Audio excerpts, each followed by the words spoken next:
देशभरात भटक्या कुत्र्यांच्या वाढत्या समस्येवर नियंत्रण मिळवण्यासाठी दिलेल्या आदेशांची अंमलबजावणी करण्यात राज्य सरकारे अपयशी ठरत असल्याबद्दल सर्वोच्च न्यायालयाने तीव्र नाराजी व्यक्त केली आहे.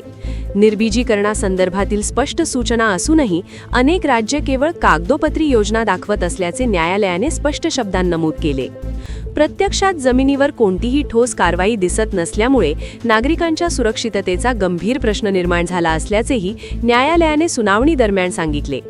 भटक्या कुत्र्यांच्या चाव्याच्या घटनांमध्ये सातत्याने वाढ होत असल्याने न्यायालयाने चिंता व्यक्त केली.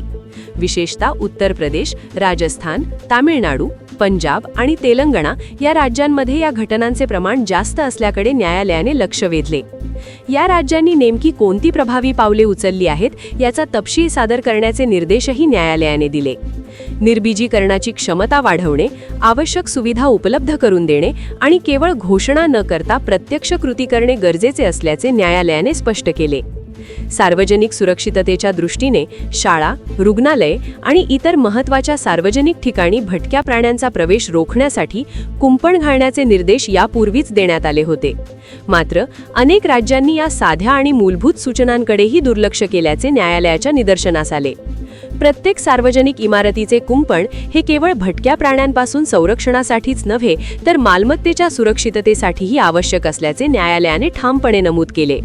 सुनावणी दरम्यान मांडण्यात आलेल्या आकडेवारीने न्यायालयालाही धक्का बसला.